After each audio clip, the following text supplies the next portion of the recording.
et bienvenue dans cette nouvelle vidéo sur les 10 commandements de la régulation. En effet, personne ne nous a appris à réguler notre système nerveux. On nous a appris à gérer, à contrôler, à faire plus, mais rarement à se sentir en sécurité. Alors aujourd'hui, j'ai envie de te partager ce que j'appelle les 10 commandements de la régulation du système nerveux. Ce ne sont pas des règles, ce ne sont pas des injonctions, mais juste des repères pour t'aider à sortir du mode survie. Je te le dis tout de suite, le dernier commandement est souvent le plus sous-estimé et pourtant c'est probablement le plus essentiel. Allez, c'est parti, on voit ensemble les 10 commandements. Commandement numéro 1, mieux ton système nerveux te comprendra, mieux les changements tu feras.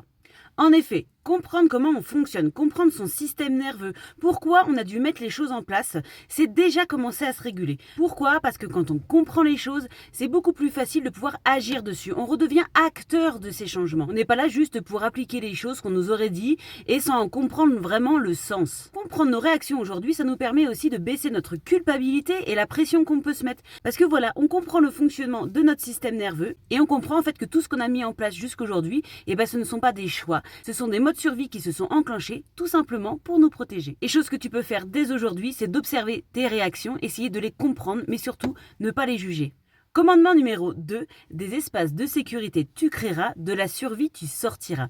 Et oui, en fait, on pense souvent que pour sortir du stress, il faut lutter contre lui.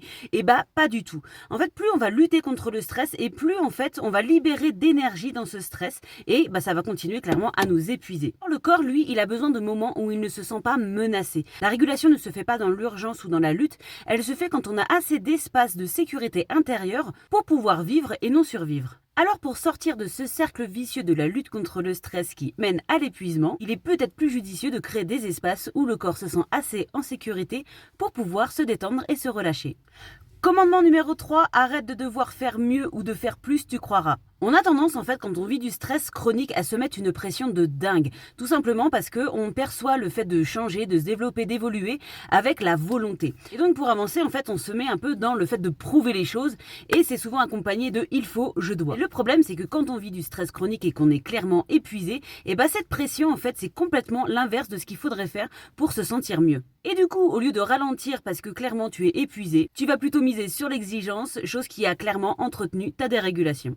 En vrai, la régulation, elle commence clairement quand on relâche l'injonction. Mais je sais, ce n'est pas toujours facile de ralentir quand tout nous pousse à accélérer. Commandement numéro 4, l'agitation, la lutte, la fuite ou le figement tu connaîtras, sans jugement envers toi tu sauras. Ces réactions qu'on peut observer en fait chez nous quand on vit du stress chronique, ce sont des états du système nerveux. Le combat-fuite ou le figement se mettent en place en fait quand on se sent clairement en danger. Ce sont des états en fait qui sont là pour répondre à des dangers. Donc plutôt que de te juger en fait quand tu traverses ces états, c'est pas mal de se référer au commandement numéro 1 qui est essayer de comprendre pourquoi ça s'est mis en place. Et clairement, les reconnaître, c'est déjà commencer à arrêter de se battre contre soi-même. Dès aujourd'hui, au lieu de te juger, tu peux commencer à reconnaître ces états, à les nommer et à comprendre ce qui t'y a amené dans ton quotidien. Commandement numéro 5, ton corps tu écouteras avant de réparer, tu voudras. Il y a une chose qui est à savoir, c'est que le corps est intelligent et le corps sait.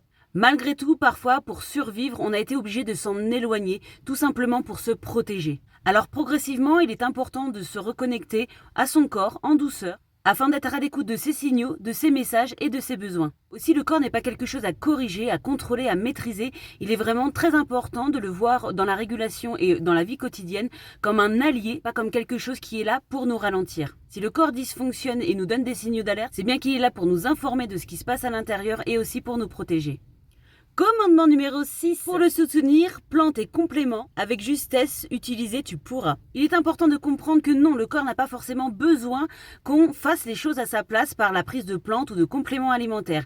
Il est là par contre pour être soutenu. Le corps, comme je l'ai dit, est intelligent et il a des processus physiologiques qui sont en place tout seul. Cependant, le stress demande énormément de ressources à notre corps et des fois pouvoir pallier, pouvoir l'aider, pouvoir le soutenir en fait dans ses processus physiologiques et ses ressourcements, c'est très important. Pour cela, bien sûr, on peut être accompagné des plantes, de certains compléments alimentaires, mais il est toujours important de les utiliser en fonction de nos besoins avec intelligence et justesse. Le but, ce n'est pas de prendre tout un tas de compléments qui va venir encore surcharger le corps alors qu'il est déjà en train de lutter pour sa survie. Si tu décides de prendre des plantes et des compléments pour soutenir ton corps, pense toujours à les adapter à ton terrain, à tes besoins et à ta vitalité. Commandement numéro 7, sans le surstimuler ton nerf vague, tu chouchouteras.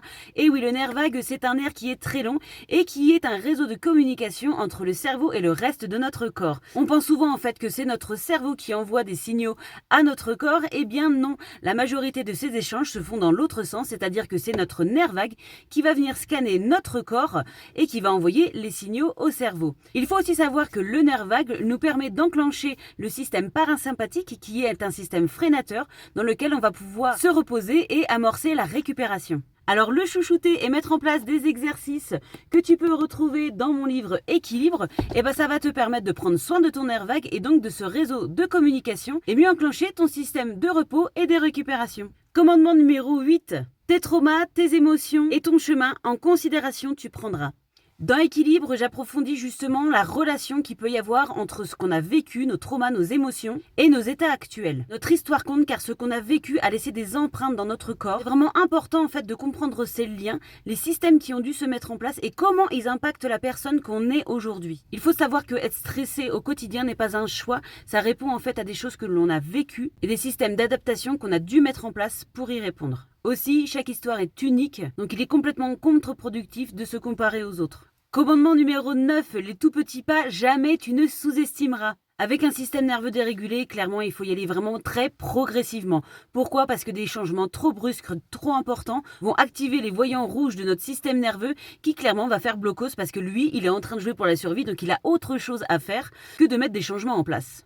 Donc pour éviter que notre système nerveux ne se sente sursollicité et qu'il appuie sur le voyant rouge, on va faire des micro-changements, des micro-pas. Alors c'est vrai que ça peut paraître très long, mais les petits pas sont vraiment des gages de changement durable. Donc c'est vraiment très important que même si on a envie de changer vite, de changer bien, de mettre des grands changements en place des fois, surtout avec les challenges qu'on peut voir aujourd'hui, ce sera beaucoup plus pérenne dans le temps d'avancer petit pas par petit pas parce que ces petits pas en fait ils vont constituer des fondations solides, une base solide pour amorcer par la suite de plus gros changements.